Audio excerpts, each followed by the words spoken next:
Here we go. Welcome back to Tribe Talk. This is Jim Marion. I'm here with my partner, Mike. Say hi, Mike. Hi, guys. We got a great episode again. Yes, we do. And they're all good. Yep. I have the privilege of introducing a very good friend this week. This is session 3 of the archetype relaunches, and we are talking about what it's like to be a warrior. And with us today, Michael, is our very good friend. He... Now, you know, here in Junto Tribe, we don't like to talk about accolades or what it is that defines us other than us being sons of God. And this man would definitely say that that's true for him, too. He is first and foremost a son of God. But he also happened to perform the missions he was an Air Force officer for over 20 years. He was a navigator and a Wizzo on bomber aircraft. If I got that wrong, he can clarify here in just a second. He is a father of 3 beautiful children.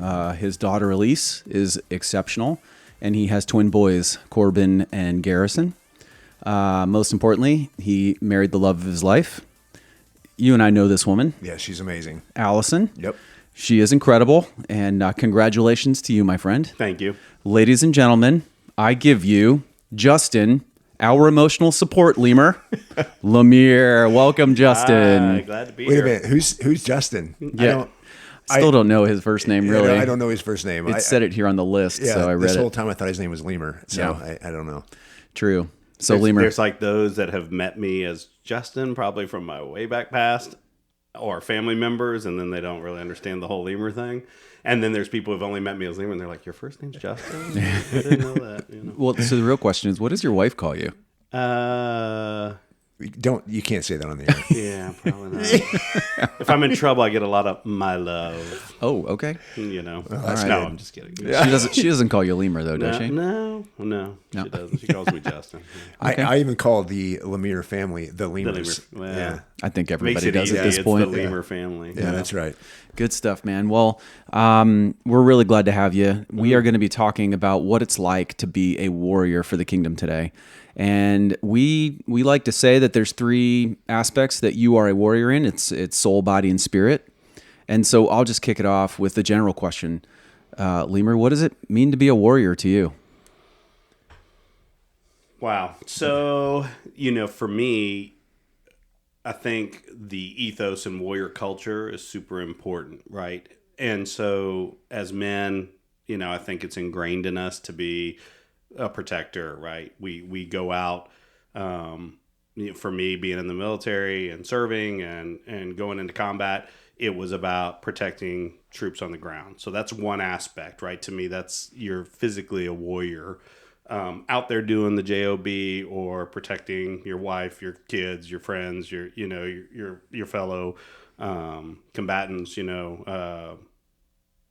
all of it. So while that was very easy for me to define what I did, then how do you translate that into being a warrior as a Christian? And for me, I think growing up, I was saved at 7 years old. I grew up in a Christian home. I knew that this is the right way to live, right from wrong, protector, being a protector. But I think there's an interesting, you got to think about, well, then what does that look like from a spiritual standpoint? And I think, honestly, I think that's something that I still struggle with, being a spiritual warrior. I've had people in my life, friends, you all are among those that I could really look at and go, oh, wow, like, they're spiritual warriors. And I'm just now, sadly at 50, almost 53 years old, just now starting to be comfortable in that spiritual warfare, being a warrior in the spiritual realm more so. And was I always quick to pray when something goes wrong? Absolutely. But in all things, am I super quick to go, my first line of defense is prayer. And I feel like right now in my life, work life too, that is now my go-to, whereas it probably wasn't back in the past. You were like, oh yeah, things are not going great, so therefore I need to pray about it. That's always easy when stuff's not going great. I need help. Like, God save me. I need help here. But do I pray and praise Him in all things, right? In the highs and the low, in the valleys and the mountains. So I find probably later here in my life, I've done that. I wish I had done that sooner. Been a little bit more in tune with that. And then the flip side of that is then how does that bleed over into being a warrior for my family, both spiritually, both physically, mentally. So, and what does that look like? And I think that's still a journey that we're all traveling on, to figure out what does that mean for me. So I don't know. Sorry, probably a lot good. there, but that's kind of my nutshell. I don't think that's unique to you, buddy. Yeah. Yeah. I think a lot of us struggle with that, right? And it comes into parenting, and you have people who are like, oh, well, I mean, for me, I have fantastic kids. Obviously, nothing to do with me. No, I'm just kidding. I mean, clearly it takes two of us. But we are super blessed. And it's oftentimes people ask us, we're like, well, how did you end up with kids that are like that, right?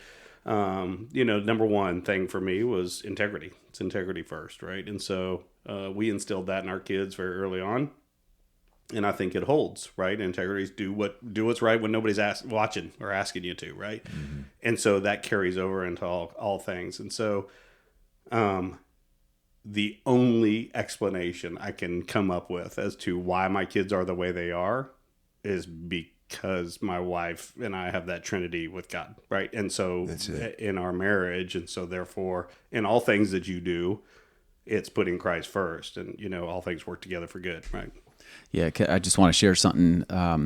You've shared with us in the shed. The shed, for those that haven't listened to enough of our podcasts, is the place where we meet as men, and we meet there weekly. In fact, we're going to meet there this week, and it's a place of accountability for us. And there's nothing actually magic about it. It's just a place. It is a shed, but it's magic to us. But anyway, so if you hear us talking about the shed, that's what we're talking about. But Lemur, you've been very vulnerable and forthcoming in telling us about what your kids have been going through over the last several years. And here's my observation.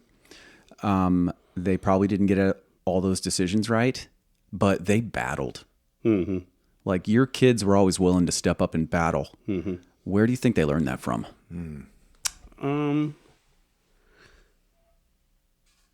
I think them seeing my wife and I go through struggles, how you deal with them, how you represent yourself, represent God in those moments. Yeah, I mean, there have been some trying times and probably stuff that they probably may or may not recognize from younger, back when, in the military and in leadership or whatever the case may be. I always use those opportunities to explain to them, number one, it's not about getting knocked down, right? It's about getting back up on the horse, right? We're from Texas, so it's the phrase cowboy up, right? You just cowboy up, or cowgirl up. And so we're going to get knocked down, and you're going to live to fight another day. And that's a blessing, because you did live to fight another day. Mm-hmm. It's temporary, right? Everything. The other thing is, I think having, and I won't go into it, but let's say something tragic that happens or frustrating, super frustrating in your life.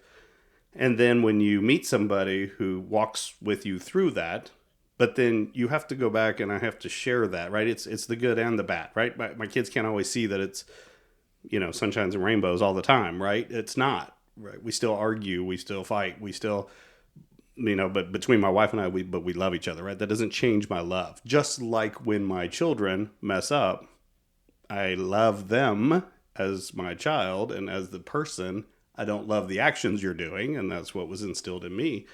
So that's correctable, right? The actions are correctable, but I love you as for you. It doesn't matter what you do, right? You're always my child, and I'm always going to love you. So, but back to the other anecdote was, I have always gone back, and I am an open book. I mean, for those who know me, I will talk about anything, right? Amen. That's true. I agree. Do not, I'm not shy. I'm not embarrassed. I'm not, even if it's make me to look like a fool, or whatever. I've done that plenty of times myself. People call it self-deprecating or whatever. But the interesting thing is when you go back and then rehash the scenario or what happened and tell my kids, hey, this was the outcome, or hey, I met this guy at a men's retreat who is like 5 years past where I am right now at this moment. And where I couldn't see the forest for the trees at the time, there's a battle buddy, right? I mean, as we're talking the warrior chapter, you've got to have, right, your 300. You've got to have those men that are, sitting with you. So good. Men and women, but men primarily, right? For us in this men's ministry is I have to have guys to the left and to the right of me that are covering that sector, and I don't have to worry about that sector. Oh, by the way, when I am failing in my own area, that they take that walk and journey with me. And so what happens is I see and I meet this guy that's 5 years from now. He was like, it's exactly where I was 5 years ago. And I'm like, it's not possible. Yep. You're not in the military. You don't know. Mm-hmm. And he goes, leadership is leadership, Lemur.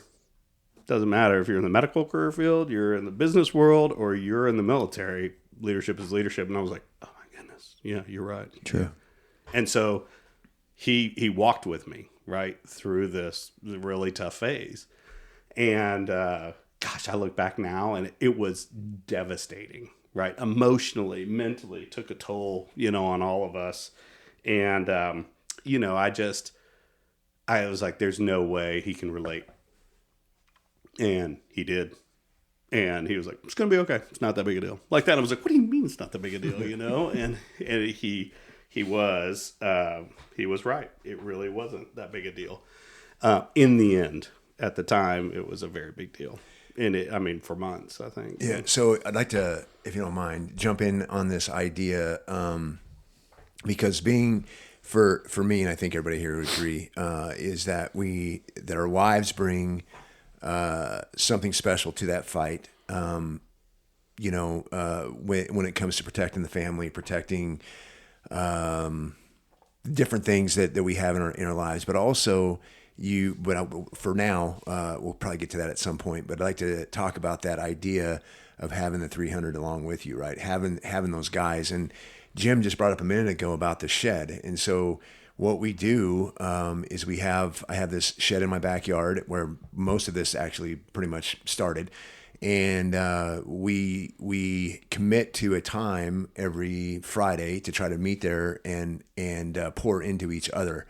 So when we talk about this idea of being warriors and fighting and protecting and doing the things we can, it's important to have men along with you to, as you said, watch your six and to kind of keep track of all those things. So how important is that to you? It's way important, and it's super important for me right now, and it's important for my boys, I would say, more so because they're more ingrained in it because they're men and they're able to come to a lot of the tribe things. And obviously my daughter sees it too, just like my wife. But for my boys to get to experience the Junto tribe, right, and to be part of a tribe, they say it all the time. They were like, this is my church. Mm-hmm. Right? The church is not a building. It's the you, right? It's the people. It's a relationship. Yep. And, so many times I think there's just, it's very country club-esque, just lack of a better term, church is like a thing that you go do. But are you genuine? And that's the one thing about this ministry that I love, which I always talk about to anybody I meet, is the fact that this is about authenticity. Mm-hmm. It's about being authentic. You know what? We all have scars. We've all got, and even to dive into a whole different subject, this was the first time that I'd ever heard a group talk about, what do we talk about in our thing about the mental, the moral wounds. Oh yeah. Mm-hmm. So moral injury. Yeah. Yep. So moral injury. So, that brings a whole nother level into it. And so, but when you're with like-minded men that are all seeking Christ, there's only one way that this is going to go, right? Mm-hmm. And it's going to go as support, which I had a few friends off and on throughout my life and career that were Christians, and we were very close, but it wasn't this big of a tribe like we have now. Yeah. And obviously we as board members have, this is kind of our tribe, but then we each all have our own tribes that we either lead or are part of other groups, whether it be marriage groups or men's groups. So there's multiple outlets, and it's so funny now because that warrior circle from a prayer warrior standpoint and all that gets so much bigger. Yep. Because I feel like in our group meet chats, it's like something's going on in my life. Well, I gotta text the board. I need the board to be on it. Well, then I'm gonna text my married group, and then my OG original married group, because now I'm in a different married group. Yep. So I text that group chat, and then I text this group chat, and next thing you know, you've got 30, 40 people. So good, man. Praying for you, You're right? And yep. so, but nowadays, that's my go-to. Mm-hmm. Instead of just going home and going, hey, babe, we're going to have to figure this out. Like, what are we going to do here? Yep. And coming up with the solution on your own. Yeah. Yeah. And it's amazing because you don't know, even in your close friends, you don't know what people have dealt with or struggled with. That's right. And so therefore, when you're vulnerable enough to just be like, okay, hey, my kid's struggling with drugs or with vaping. Mm-hmm. Okay. And then just wait. Right? Because it may not be immediately, but you're going to have somebody come by and be like, hey, man, yeah, we already did that. Right? Mm-hmm. Let me help you through it.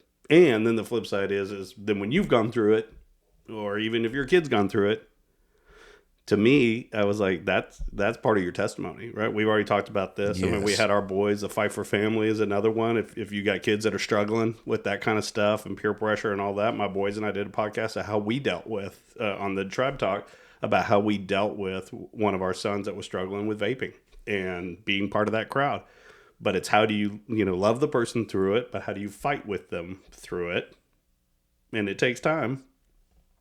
But ultimately, that is now part of his testimony. And he is going to be able to relate to somebody in the future that I can't relate to. I'm not an addictive personality. I've never done drugs. So to me, I can't relate to that. So it's very difficult for me to be like, I'm just like, just quit. Yeah. You know what I mean? It's just that simple. It's just that simple. Just don't do it like that. And people are like, that's easy for you to say. And I'm like, yeah, it is because I don't do it. I mean, whatever. But, so I share that with my son too. It's like, don't be shamed by it. Yeah, you know what I mean? You've been freed from it, but it is now part of you. It's part of your testimony, and it's something that you're going to help somebody with because there's a lot of people struggling. Well, that's the cool thing about an army that big too. Mm-hmm. So first of all, like maybe you don't have the answers to that, and somebody else does, and they give you advice. So that's neat. But how about just the fact that hey, my situation's different than yours, but I can empathize and I love you. Yep. How good does that feel? So that's true too. Which motivates you to keep fighting. And if you want to make that secondary connection, your boys your family knows that you share with this group. Mm-hmm. They also know that this is not a judgmental group. Correct. So now it rips off that, like the secret is gone. Right. And they can now come be in a place where everybody already knows. Right. They don't have to hide it. Right. And they can be authentic now. They can be them. Right. And they can heal and grow with that support network. It's just the transparency of a group like that, a tribe like that, is second to none. Well, and I'll tell you, you just reminded me of, back to that discussion too, and I think we hammered it out in that podcast, but it's worth mentioning again. It's very easy, people talk about all the time, in the secular world or whatever, like, oh, it takes a village, right? Well, it does. But it takes a tribe. Takes a tribe, right? and for us, it takes a tribe that has moral Christian belief system with men that I trust, right? Because there's other guys on the board, that my boys like to go to. Yep. When they don't want to come necessarily to me. So there's one way I can go, oh, well, why didn't you come to me with that problem? So that's one way to take it. The other way to take it is how I take it. I'm like, awesome. I'm so glad you called them. Yeah, thank God they have you. You know what I mean? And that's great. Yep. Because if you don't have that, then, I mean, I don't have all the answers, right? And there are some things that, fathers and sons probably, they're like, well, not really ready to talk to him about that one yet. But see, they can go to my tribe, the other men in my tribe that they trust and have their trust in, and they know that their confidence isn't going to be broken until it's told that it can be broken, to let me know or whatever, if they need help with to let me know. And so I would much rather them reach out to one of the other men in the tribe versus just keeping it in and just being like, well, I'm just going to have to deal with it. Yeah. And just practically speaking, it makes us all more effective. Mm-hmm. Like you think about us as a combat unit, if we're talking about spiritual warfare, It's a team, or even like mental warfare, because people have those demons too, and physical warfare. It makes us more effective. Mm-hmm. Like, Jim, I'm reminded of being an instructor, right? Yeah. Okay, I have the way that I, fly, and the way, you're a pilot, I'm a backseater, Wizzo, but, we have this thing called a whiz wheel, right? And it's basically a slide rule, right? And you sit there and you have to do all the calculation, and you have to figure out, how much gas you're burning or how long the legs are as a navigator or whatever. But I remember when I was trying to explain navigation, whatever the techniques that I was trying to teach that are just so easy for me to be like, oh, I just do this and this and this, it just wasn't resonating with the students. Because their brains work differently. So, right. And so you got to go find, I'm like, okay, these are all the tools that I have. Like, I don't have any more tools left in the tool bag. I've only got the certain amount of tools that I use all the time. So, but then the onus was on me as an instructor to go find an instructor that had different tools than I have. Yeah. And to go then get my student with that instructor to be like, okay, I'm going to just hand them over to you because maybe y'all are engineer minds and you just think differently than the way I do. So, but that takes confidence, and not to just say like, I don't have all the answers for you. I can't help you with this, but I know somebody who might. And it actually, in this tribe ministry has shown itself to me that there was a situation that happened and I don't have any answers and all that. But I was like, you know what? But I know a guy, and guess what? It was the right guy that I needed to get that person with. Well, this is going to fire Mike up, but that's because you understood that the objective of that interaction was not about you. Correct. It was about the main thing. Yep. And that's what groups like ours understand. It's not about us. So when Mike talks about your faith not being for you, it's for everyone else. That's the great thing about having an army like this is when we're on the boat and it's time for us all to grab an oar and row, we're all going to row in the same direction. Yeah.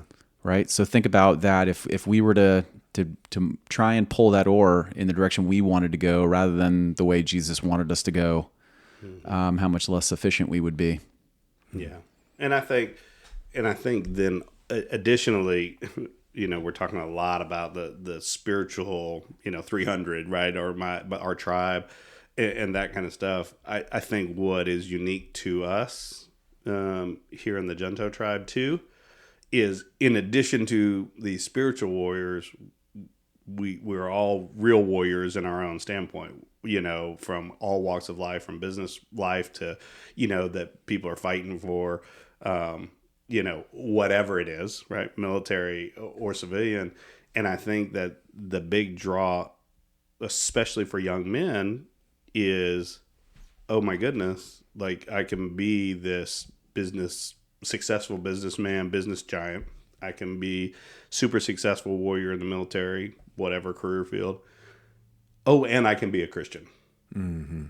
Because I think there is the mentality, which is why I love when we go through John Aldridge, right? Eldridge. Yep. His book, Beautiful Outlaw, during the scholar chapter, I love that because, Jesus was a warrior, right? Yes, he was. When it was time to be a warrior. He didn't just turn the other cheek. Now, is there a time to turn the other cheek? Absolutely. And, hopefully that you're spiritually sound enough to know spiritually when to turn the other cheek and then when to fight, right? Yeah, when to stand your ground.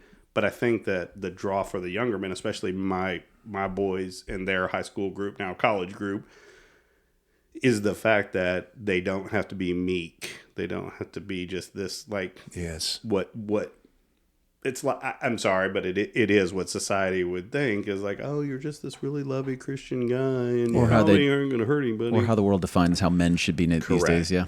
Correct. Yeah. I mean, hopefully we'll get into the sheep and the sheepdog. Yeah, we can get discussion. Into that too. Yeah. But the biggest thing that I would say about that is that so many people have this view of Jesus as this mythical man creature that floated around on clouds, never got dirty, never sweated, never, all these different things. And the reality is that is not true at all. He was in the trenches with people, and he was a hunted man. From the age of 30 on to death, right? And so he was a hunted man, but he was going into those situations, and he was making a change that we still feel today. So, Jim, I actually really want to ask him a question before we get too far away, if you don't mind. So this is your podcast too, buddy. Yeah, well, I know, but you looked like you had something. No, so go ahead. So the one thing that I want to say that I think is really important is that you earlier, way back when we first started kind of speaking, you said, I'm not going to turn away my kids. I love them, and no matter what they've been through, I'm going to reach out to them, and if they're ready to come to me, I'll be there for them. So I think it's really easy for us to lose sight of our Heavenly Father, especially for those men out there, and there's plenty of us, I'm going to say us, because I've been through that, where we want our dads to hold us. We want our dads to be there and say, hey, son, it's okay, and fight for us and so forth.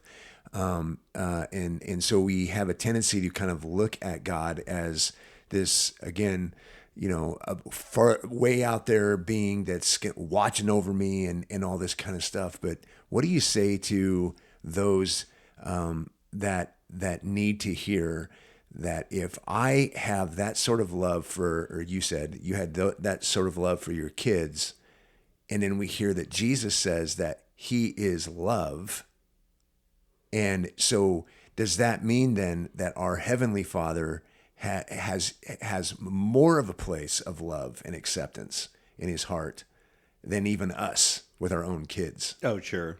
Right. Sure. So to think about that is I'm sorry, I'm making this too long, but it's mind blowing to think about, right? Yeah, I will tell you, I recently listened to a podcast where there was it John Strobel or Lee Strobel, and John. Yeah, I can't think of their guy's name either, but I know. Anyway, both of them like atheists or whatever, and they were on Sean Ryan's podcast, and I was just listening to it. They started out as atheists. Yes. That's correct, and now they're like pastors, ministers, right? They have churches. But what's interesting is not Lee Strobel, but John. I can't think of his name. Anyway, he was doing research on near-death experience. Right? Oh yeah, it's super interesting. And I think he interviewed like 1,500 people. Everything from Buddhists, monks to Muslims to every Hindu, all different faith backgrounds and whatnot. But the very interesting thing I wanted to get to, which what you brought up about love, was all of the ones that when those that met Jesus, met God, they described. I mean, it just hit me because it just seems so real, and it's like that I can kind of try to understand what does it mean, because I've never seen him or whatever. But they said, obviously he was glowing, right? His face, his was 10 times brighter than the sun, but it was easy to look at. And they said, one of them, I believe I got this right. You can listen to the Sean Ryan podcast. It was around Easter time frame about the resurrection, but it was a girl who was bareback riding, and her horse fell on her. She was 13, I think. 13 or 16. And she was standing, above 30 feet above her body looking down and was with Jesus. And like, she was like, I know you. Like she knew who he was. And when she described what it felt like, it was like, and the other people had said this too, it's like, picture all the love in the world. Like the love from your grandfather that loved you unconditionally, and your dad, and everybody who's ever loved you, your husband, or whatever the case may be. And it's like all wrapped up in one. That's how much love you felt just being in his presence. And nobody told her that. No, she was not like She raised. It's just what she just described. what Yeah. she described. She is had how she access to something that allowed her to feel what that felt like. Right. And so I actually had, Keith, who's on our board, Uncle Keith. Uncle Keith, he and I actually happened to be up in St. Louis on a business trip at the same time last week. And we got to go to dinner, and we actually talked about this because Uncle Keith in our ministry is all about, you come, everything you do is out of love, right? Yes. You come from a place of love. You don't do things for love. I'm not Right. doing what I'm doing to gain your love. I'm doing it from a place of love, That's right. and because God is love, I just totally validated, I was like, Keith, I mean, this is exactly, everybody's having near-death experiences, just talks about the immense feeling of just welcomeness and love, and like you're forever loved. And I was like, dude, he's onto something, right? I mean, this is exactly what it's supposed to be. Well, so that's crazy because I think the world would tell you that love is not a variable that the warrior needs to consider. Oh, yeah, incorrect. Well, of course. So how important is that? I think for me, it's becoming more and more of a focal point, right? That whereas before you're like, no, I just need to be this hardened character, right? I mean, that's what you would think a warrior is. You're battle hardened, we call it, right? But you don't look at it as a lovable guy. But what's so funny is this, a lot of the warriors that we all know are extremely emotional, lovable guys. Absolutely. And I think it goes back to, in the book and that we talk about the quote from about the difference between wolves and sheep and sheepdogs, right? To have the propensity, right? I did open the book to the quote. Do you want to read it? It's right there in red. Okay. So this quote actually comes from Grossman, right? Yep, Grossman. David Grossman, yeah. Former Army Ranger and psychologist, Professor Dave Grossman, right? Expert in the field of human aggression and psychology of the real world in real world combat. Anyway, he's published a couple of things, but his quote is here, and it defines for what the type of people that are out there, right? If you have no capacity for violence, then you are a healthy, productive citizen, a sheep. If you have a capacity for violence and no empathy for your fellow citizens, then you have defined an aggressive sociopath, a wolf. But if you have a capacity for violence and a deep love for your fellow citizens, then you're a sheepdog, a warrior, someone who is walking the hero's path. And I think that's super important to me for us. If you talk about a culture right now, like concealed carry or people who, are always carrying, or when do you defend yourself and whatnot. When I went through to get, my certification back in Texas, I spent an entire day. I think it's a lot easier now, but I spent an entire day, and it was going over laws and rules, and you're responsible for what happens if you missed your the target, even though you were being attacked. That bullet is still your bullet when it leaves, right? So there's all these things that you have to think about. So understanding at what condition, you don't ever pull a weapon unless you're at a point that you're willing to use it, right? It's not a show. It's not like, oh, hey, watch me, or you coming in closer, I'm going to do this. No. I mean, if you're pulling out a weapon to defend yourself, whether it be a knife or a gun, you need to be at a point where you're using it. That's right. And Otherwise, leave it in the holster. Otherwise, it should never be taken out. That's so right. that was really hammered into us.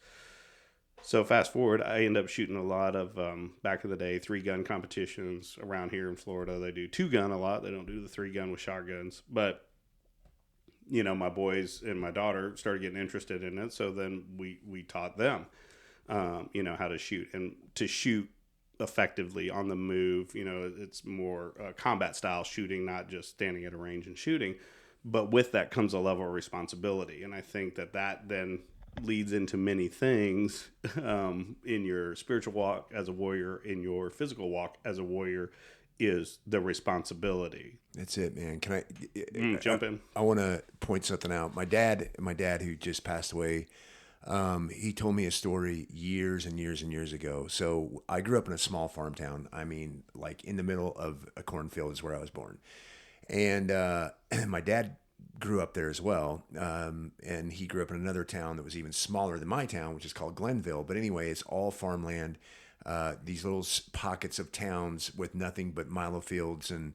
and all this stuff around him. And Dad told me that when he was going to high school, they would get up early in the morning in their cars, and they would get together, their buddies would get together, and they would go out with their shotguns and go hunting before school. Right. Okay, now that we have kids probably sounds awesome. Yeah, it sounds great. And we have kids that do that around here too, and grown-ups as well.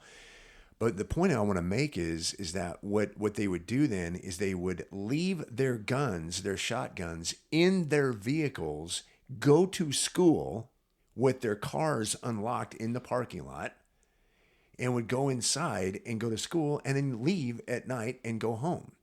Now, the thought about this is like, that sounds crazy right now, and I would never, ever in a million years, and I wouldn't right now, be like, no, we're not going to do that, because we've just gotten too far away from being able to trust people like that. What I want to point out is that my dad grew up learning about guns the right way, which is to say, this is a tool that we are using to bring food to the family. When I say that, I'm not joking. Like Dad, his family, my grandpa would go out and hunt for their food back in the old days. So they learned that this is a tool that you use. And by the way, when I point it at something, things get hurt and so forth. And so my point of all this is they respected the gun. Right. And so this is the issue that I think is part of our problem these days, is that, and Grossman actually talks about in a different book that he had, I think it's called On Killing. He talks about that he believes that the reason why we have all these school shootings and the things that we're seeing is because partially is because there's no older men teaching these younger kids that if you use this gun and you use it against something and you shoot it, it is not going to live. But the kids are learning through their video games that if I use this gun, I get a bigger gun, I get the girl, I get all these different things, and I get rewarded for it. But there's nothing that I only get the reward, but I don't find out what happened to the individual, right? I'm just getting rewarded for this. Mm-hmm. So these games are teaching kids how to use these things. So the point is that I really do think that this idea of being a warrior and understanding what it really means is because the older men need to teach their boys what being a warrior is, that is protecting everybody else. Don't you think it goes to the motivation behind it though as well? Like when you read that quote from Grossman and he's talking about a sheepdog, the sheepdog is out there because he loves the sheep. Right. Yeah. Right. Yes. Right. And the sheepdog is willing to throw himself at the pack of wolves because he loves the sheep. Yes. And I think part of the problem these days now with our warriors is that love part. Like that's why I asked the question originally. The motivation, what is behind? Exactly right. Why are you doing it? Exactly right. And so, I mean, the video game thing, yeah, that's true. That's very wolf-like behavior. Every game is, unfortunately. It was around when we were kids too. They said the same thing too. More so nowadays. I mean, the graphics are a lot better, but yeah, I agree with that too. I don't know. My father taught me to be a protector. Mm-hmm. Yep. All the scriptures I love. When you look at Psalm 91 and it describes the shelter of the Most High, and the metaphor is a chicken that opens up her wings, the hen, to guard her chicks from predators. Like she's doing that, understanding if that predator decides that it's hungry, she's going to get bit. Yep. Right. So that motivation is completely selfless. That's what Jesus did for us. Mm-hmm. And I don't know, maybe we live in a more selfish time now, and people are unwilling to do hard things for the good of others. I think you are exactly right. So if we think about what Jesus did as a warrior, he was a complete sheepdog. He completely said, I am going to go ahead and I'm going to give my life for you to set things straight. And he was victorious in that process. And I do believe you're right. It comes down to selflessness or selfishness. And we have not done a very good job of being selfless. Well, and energy too. Like I have a herding dog in my house, and she never stops. It's not in her DNA. And I don't know. I'm not saying everybody's lazy, but when you look at people who are struggling with this warrior ethos as it pertains to their faith, these are the guys that are unwilling to get up and read their Bible every morning because they're tired. Mm-hmm. Or it's too hard, or they make excuses like, well, I just drift off to sleep, or I can't keep my focus, or pick any number of things. And guys, I've struggled with all of these. Yes. So I'm not saying I'm perfect at it, but I do get up every day and make another effort because I know I'm supposed to do it. Yeah, totally agree. And so I think, and this gets back to what you were, Lemur, what you were talking about a little while ago. Was, we're constantly growing and we're changing. And you said that you're changing as well. And that's part of that process, is that becoming more spiritual and bringing Jesus into everything. And I think that's so important for people to understand, is that we can and should bring him into everything, right? You don't have to change who you are either. No. Because he loves you. Yeah, you actually become better in the process. Well, and I want to go back to one of the discussions. We're just talking about, teaching and training the kids. I think an important part of the teaching piece, whether it be with weapons or, life or whatever, is there is also consequences for actions. That's exactly what yes. And the more and more I'm reading right now and doing some study in the Old Testament, it's like rinse, lather, repeat, rinse, lather, repeat, whether they were walking in the desert. And you just keep hearing it. It was like, why didn't you guys just believe him? Just why? And they were like, nah, we want these idols. Like, can you build us some golden calves now and all that? No, you just handle this. You go talk to God on the mountain. We don't want to really deal with that. Yep. So we want a king. I don't want you to have a king. Yeah, but we kind of want one. Yeah. So, you start looking at all of these things. Well, so back to the discussion about love of, but God still loved them, right? And it was like, still another opportunity. Right? We'll see if we don't screw it up for 40 years, and then we'll see if you bounce out of it. But back to the discussion about I will always love my children, right? I may not love their actions or what they're doing, right? Right. But that also comes with accountability and consequences for those actions. I love you as a person. Does that mean I'm always going to support everything that you want to do? Absolutely not. Nope. And because I love you, because I'm not going to support all your terrible ideas. And then you're in the super this phase in your life. Well, don't expect me to enable this phase in your life when it is unscriptural or unbiblical or is something that is totally wrong. So I think there's a fine line there where people were like, well, if you don't support me, you don't love me. Well, that's not true. Mm-hmm. I mean, I love you regardless, right? And that goes for friendships and all that. But just because I don't, like something that you post on Facebook doesn't mean that I don't not like you. Right. But so many people nowadays are like, oh, well, if I don't see the thumbs up and the likes on Instagram or Facebook, canceled. Yeah, means you're dead to me. Means that you don't support me, so you don't love me, and that couldn't be further from the truth. No. But I'm also not going to enable you. It's just like I would enable a drug addict. Yep. So the word junto or junto that we use in the ministry, it was stolen from a club that Ben Franklin had when he was very young. He started at 19. I think it lasted for like 40 years or something like that. The idea behind this junto that he created was that it was a chance for people to come in. So he called it learned men. And I think he chose 12 guys, which is interesting, that would come in and they would have discussions. But the idea behind how they would do this is they wouldn't do it in a way in which I had this thought of, I'm smarter than Jim is, and I need to make sure Jim understands that I'm smarter than he is, and we would end up fighting and arguing and all these kinds of things. You are smarter than me. Well, I don't know about that. Besides the point. So that was the idea behind Junto. Well, what we're doing, the reason why we chose that was because we were trying to get to a place where it's okay for us to have discussions about things.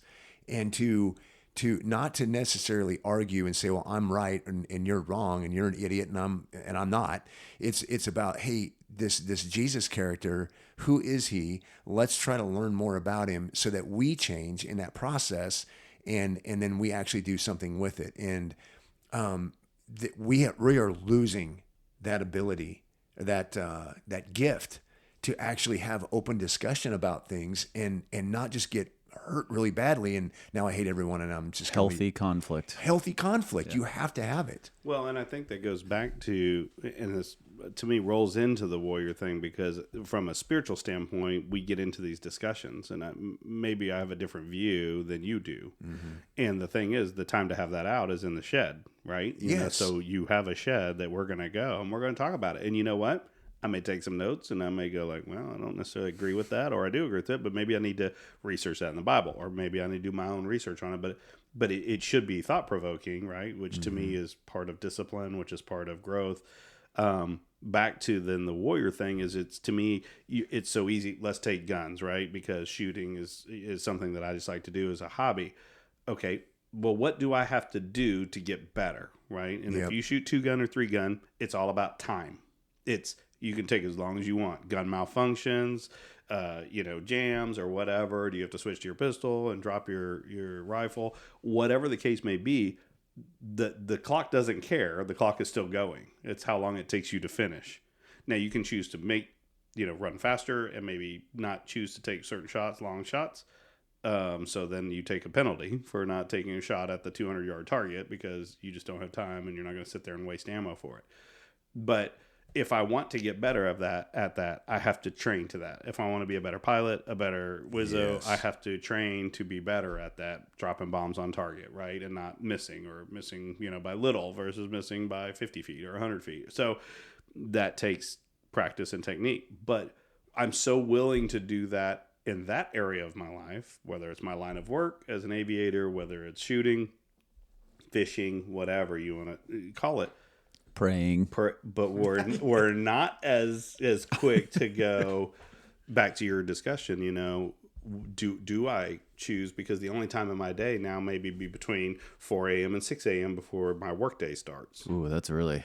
There's some people at this table who like that time of frame. That person doesn't like doing that. Yes. Either. I just want to point out. But that's a discipline, right?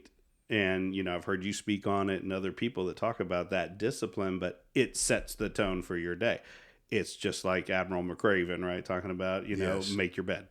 Yep. It's in the little things, right? And those little disciplines that come along. It's getting up and praying immediately instead of getting on my phone.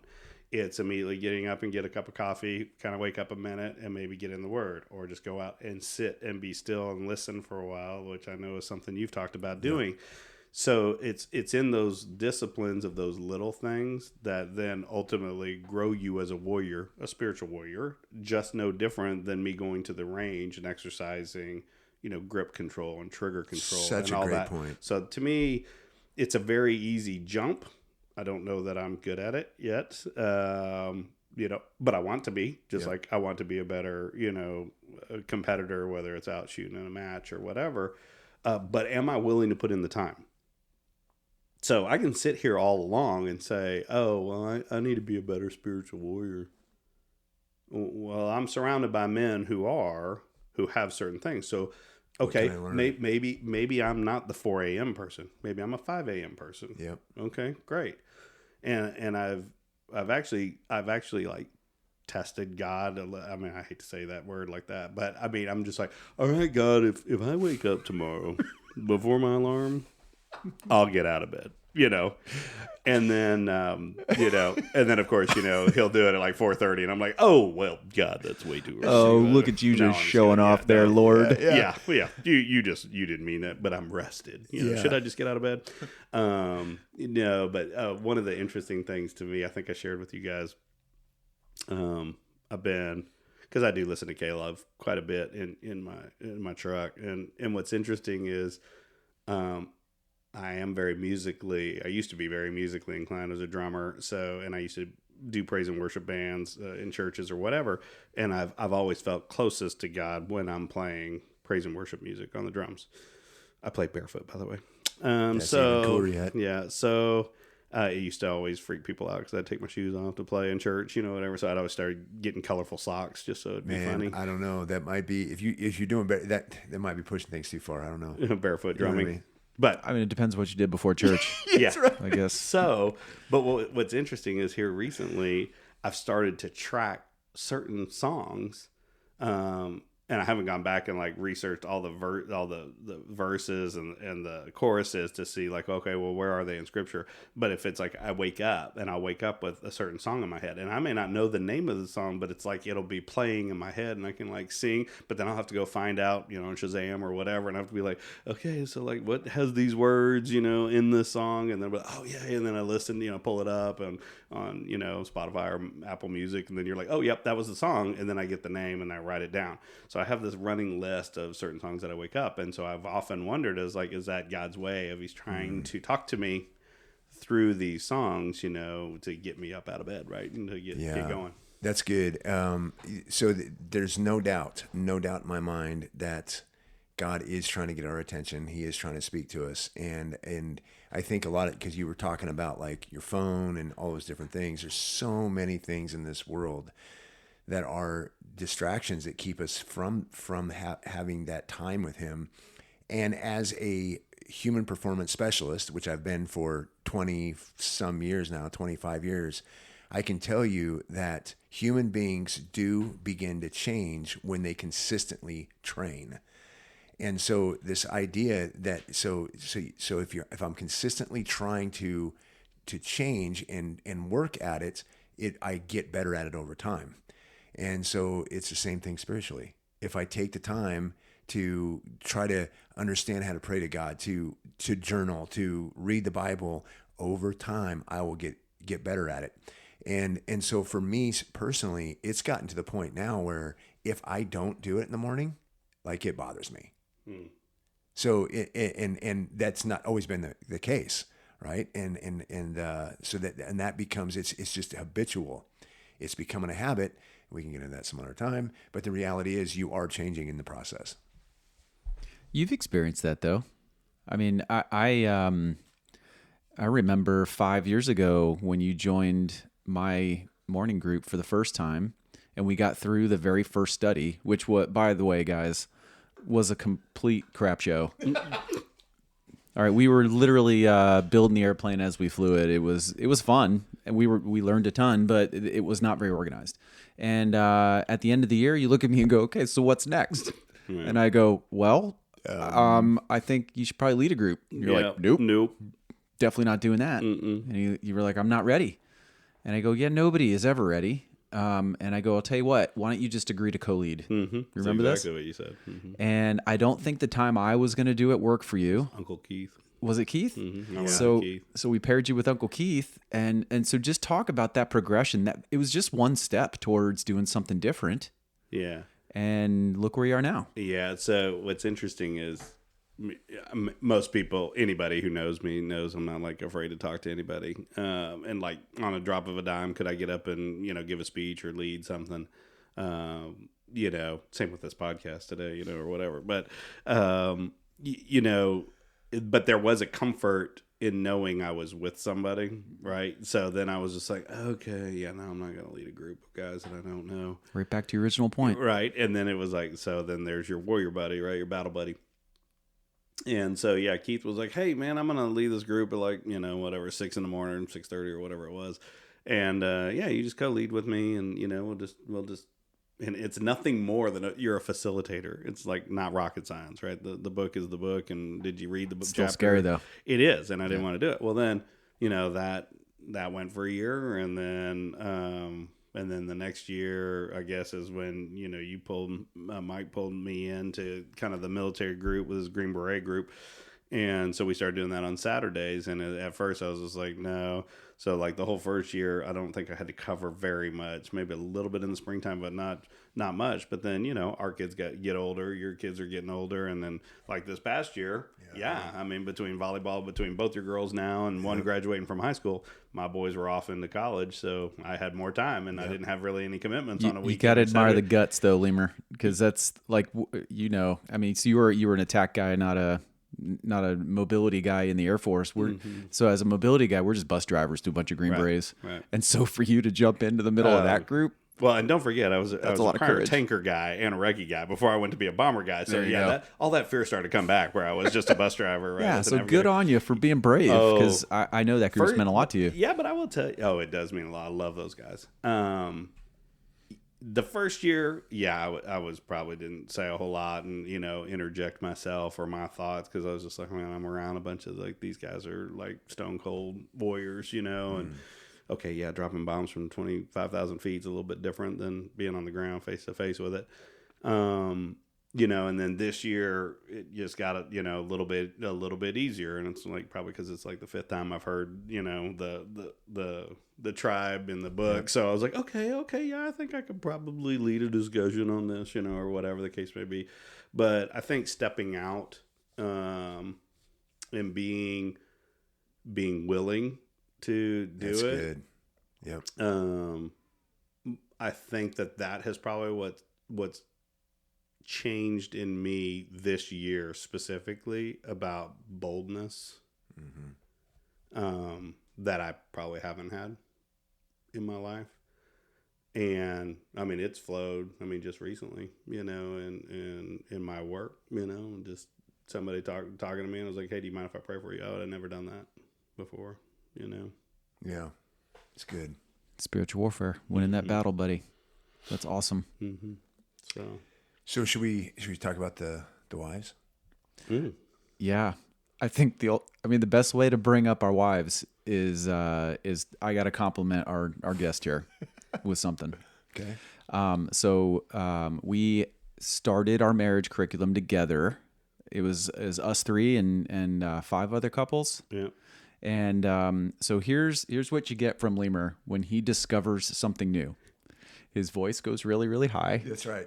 He gets very, very excited. Yes. And here's the compliment part. You are not afraid to say you didn't know something or this is new information. You're not afraid to raise your hand and go, I don't know the answer to this and I need somebody to tell me. Mm-hmm. And so, of course, we have this group with all our wives and they informed us of a lot of stuff. And I'll never forget how excited you were. Yeah. I heard all this stuff about Allison. Yeah. That was great. Great. So how was that for you? No, I think doing the group with the wives was super cool because it was great. As most people say, it's like do opposites attract? Well, it definitely in my household that is the case. I'm the extrovert, gregarious person. Mine too. I think my wife is becoming an extroverted introvert, kind of more like you, Yeah, I mean, it's like she can do it for a certain period and then she's like, okay, I need to be in a social coma. And now like, I need to sleep for about 4 I need days. a social coma. I need to be away from people. For me, like I don't ever need to be away from people. It just is what energizes me. I love being around people. Just to point out, I'm getting tired and scared as you speak. Yeah, I got it. Yeah. So, no, but I think, I'm glad you brought up, because this chapter was actually, the warrior chapter was very interesting to get the woman's perspective. Yeah. To get all of our wives and they had gotten together because we actually turned it on them and we actually had this because we as men, it's easy for us to kind of talk about warrior ethos and whatnot. So we were like, okay, hey ladies, do you want to talk to us about what you got out of the warrior chapter? And so they got together ahead of time, kind of came up with some things, and then they kind of presented more of the discussion leading, to it. And one of my favorite stories was Julie's story. Mike's wife was talking about just the Belgian Malinois or the German Shepherds that are attack dogs, police dogs, whatever. And there was a story about typically they're more male dogs, right? Because they're going to go after the fight, like what you expect, males to do. Well, then this one guard dog happened to be a female. It was a demonstration, right? It was a demonstration. Yeah, I think she said it was a demonstration. They had a guy in the suit, and they unleashed like 4 dogs at once, and it was 4 males and 1 female. Yeah, that's right. So, what they had done is this is when I was with the SEAL teams, and they let loose some male dogs, and they let loose the female dog, and all the trainers said, "Hey, watch what happens here." So the men, the male dogs took off straight for for the fight, for the bad guy, right? And took him down. And what the female did is she did not take off running. Instead, she kind of like went back into the woods, because this is an open field. She went back in the woods and then snuck around in the woods and came out and hit this guy from the side. So she did it completely different than what the male would do, which I thought was pretty interesting. Yeah, because I think the moral kind of the story that we talked about on that was, what does it look like to be a female and be a warrior, right? Yeah, that's a warrior right. for your family or protector. And I think in society you talk about all the time about, mama bears, right? Mama bear mentality. I mean, nature wise, we learned a valuable lesson in Alaska, don't ever get in between, a mother moose and its calf. Like it will kill you. Like, and, funny story on that one, and we'll get back to that. But I was playing golf up there. I was up there for an air show, so we were able to play golf at like midnight because it was summertime. So we played from midnight to 4 a.m. My brother lived up there at the time. We were up in Anchorage, and we come around this corner to the tee box, and there was about like 6 of us golf carts and spin around like that, and there was a moose laying on the tee box. So you can imagine, like, go and play around. Like I'm literally like we're on the cart path and they're on the tee box, and it had its back, and it's late at night, and we were all like, oh, ha ha ha, very funny, Elmendorf Air Force Base. You put a moose statue laying down on the tee box to try to scare your golfers to think there's a real moose there. And at that moment, I was saying that to the person in my cart, the ear twitched. Oh, no. And they were like, that's a real moose. Oh, man. And I was like, so my brother who lives up there, he was like, we got to go. Yep. We got to go now. And I was like, okay. And I was like, so the moose didn't move, didn't do anything. I guess it lives out there, so it's used to, golfers. So we start just kind of creeping by it, like not to startle it. And we're just like, hey, we're going to go down like 200 yards. We'll tee off from the middle of the fairway, and just everybody will hit their second shots from wherever we all tee off. As I'm in the lead, as I get past the moose, I happen to look back, and there is a calf curled up in her legs. Oh, boy.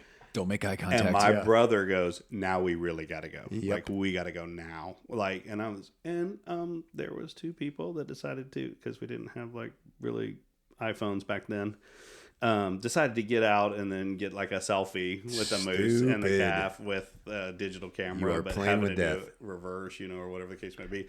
And we were like, oh my gosh, this is it. I mean, we're going to be in the blotter in the morning, like military officers, like trampled to death on the golf course at 2 a.m, in Elmendorf, here for the air show.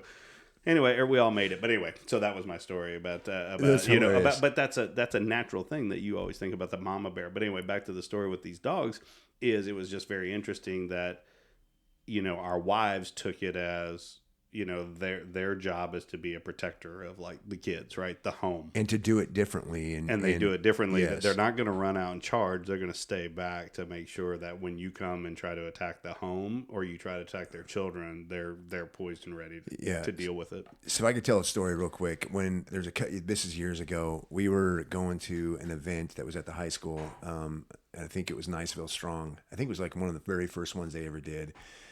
And I could not wait to get into this thing. I was so excited about it. And my little daughter, Chayla, she was out doing something, and there was a bench outside there. And she just, she's tiny, so she just goes sits on the bench. Sounds like a thing to do. Well, there's a hornet's nest under there. And they attack her. And by the time Mike, that's me, figured out what was going on, my wife was already on top of my kid, getting stung like crazy and covering her up, and then picking her up and taking off running with my daughter and taking stings as she's doing this. And that's my wife. She's going to fight, and she's going to fight to death. And here I am, 10 minutes What's later. going on? What just happened? But isn't it interesting? I think one of the other wives, maybe it was Leanne, was bringing up, like, we hear something at night, right? Yep. And what's our first thing? I jump up, or I'll grab my, pistol or whatever, and I start, going with a flashlight and going out. But what do our wives do? They go to check on the kids in the bedroom. Yeah, They're not that's actually right. going to look for the sound or the noise or whatever. right. They're going to check, make sure the kids are all okay. And I think that just gives you a little bit of the mindset there. But I mean, this is the benefit of, a God designed marriage, right? You need both. That's right. Because there is going to be somebody who's going to have to need to go out and challenge the threat head on. Yep. And then there's somebody who's also going to be there to protect and fight, but protect, the household or the children that are left behind. Too. Totally agree. What's cool too is I think our wives know that they're different. So that's part of it. They understand that they're different from men, but their brains also just work differently Right. for a reason. So when they see a problem, when they encounter a problem, they will formulate a different solution than we do. And it's not to say theirs is better or ours is better. They're both equally important. Yeah. Like those two things pair together for a reason. Yeah, and there again, that God brought us together for a reason, and we become whole when we're together. And so this idea, and we've talked a lot about it throughout this podcast, but being a warrior doesn't always mean that I'm crushing things, and and we talked about it over and over again throughout this podcast and give different examples. But one of the most powerful warriors that I have ever had in my life was my grandma. Mm-hmm. My grandma could not sing, but she always sang her heart out at church, and just me watching her and seeing how she was, and she was always ready to protect me at all times, but she couldn't hurt a fly or try. I never heard her say anything bad about people. Mm-hmm. But because of that warrior mentality, that actually brought me closer to understanding Jesus and so forth. And really quickly, I remember when I was in high school, I was 16. I shoplifted and got caught. And when I got caught, I had to go back to where my grandma was working because I had her truck. So I had to drop off her truck, and my dad was really mad because he had to come pick me up out of the clink. And anyway, when I got there, I walked into the place in complete shame. Like, how do I tell grandma? And I didn't even get a chance to say anything. My grandma knew what happened, and she looked at me and she says, "Mike, why didn't you just ask for the money?" It's so amazing. I didn't know that was an option. Yeah. I'll do that next time. Yeah. You're still missing the cutoff. Yeah. Dad was going to kill me, and Grandma was just saying, "Hey, I could have given you money." Yeah. I can solve this for you next time. That's right. Yeah. No. Good stuff. Yeah. I think it's super important, to be, a warrior champion for, your family, for yourself, for your spiritual life, and more these days. I mean, it's the spiritual side that's more important to me than the other two types. Yep. Agreed.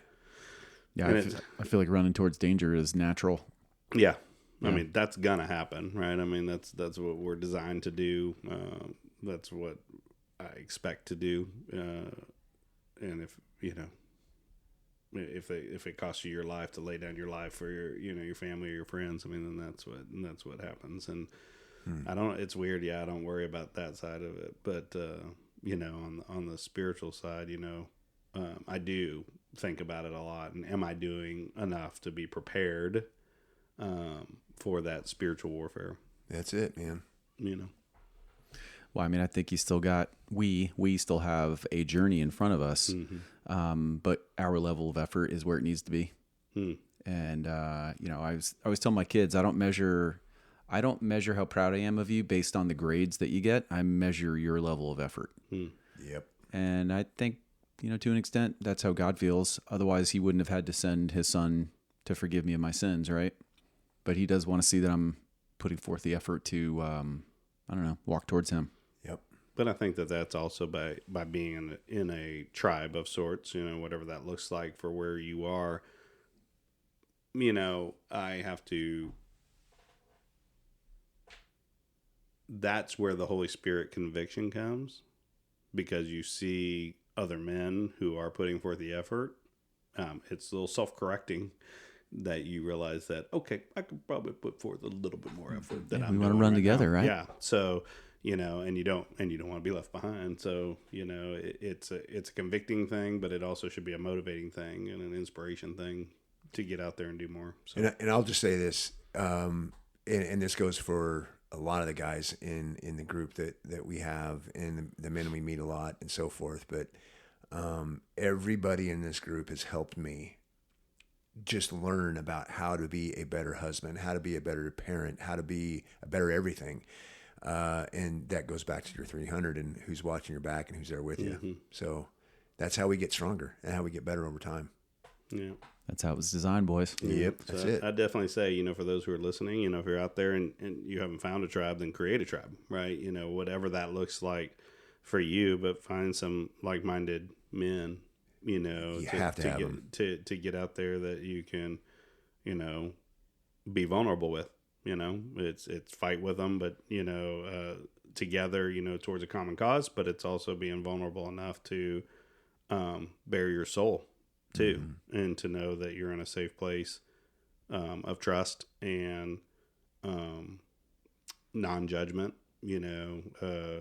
But the non-judgment thing doesn't mean that it's not going to come with some guidance and come with advice and accountability. Yep. And that's the big thing is because you got to be willing to take the accountability piece too. Otherwise it's just. Yeah. And so what I would say is we all would like to have men in our lives that pour into us that we can trust.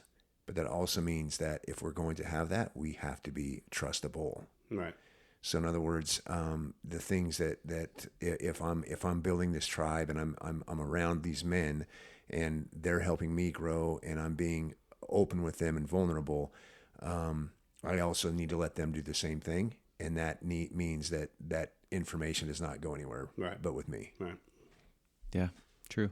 So you'll love it. And Jesus has to be a part of your tribe too. No, Jesus absolutely has to be at the center of it all. He is the tribe. He is the tribe. That's a good point. He is the tribe. He's the leader. Yeah. Yep. I mean, when you're looking for your tribe, maybe include him. Yep. Yeah. That's all I'm saying. It's not a bad idea. Yeah. Yeah. I mean, it took me a while to come up with that. Yeah, that's right. How long have we been doing this? Like an hour? Yeah. Well, great stuff. Lemur, you got anything else that's just on your mind that you want to share? Hate to put you on the spot, but I'm going to anyway. Any final thoughts? No, I think we covered it. Just a reminder. I think it's easy for us to think. You can watch the movie 300 or Gladiator or whatever. You can think of warriors that way, but try to change that mental picture. Be like, well, what does that look like for me in my spiritual walk, in my spiritual life? That's good. In my spiritual growth, in my spiritual development. So it's easy to see the outer, physical aspect of being a warrior, but what does that look like mentally and spiritually?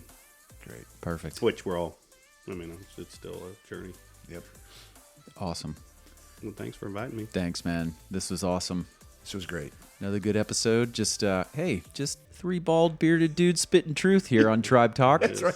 I will tell you, this is probably the best looking podcast. It is. It is. Got a lot of beautiful men. Yeah. Oh man. Well, Beautiful. we did bring in the nicest beard in the tribe. That is for true. this And podcast. So. I just want to point out that I'm extremely still jealous of your beard, but that's whatever. That's more Santa Claus now. So I'm working on my second career. Awesome. It's pretty awesome. Disagree. I think it's more Viking. Yeah. Oh yes. Yeah. Actually, it's getting trimmed tomorrow, so we'll All see right. what. Okay. Right on. Well, not too short, buddy. No. Just a little trim up on the sides. All right. Well, that wraps it up for the warrior archetype. Next week, we're bringing another one to y'all. So stay tuned. So glad to talk to y'all. It's time to say goodbye, Mike. See ya. Bye-bye.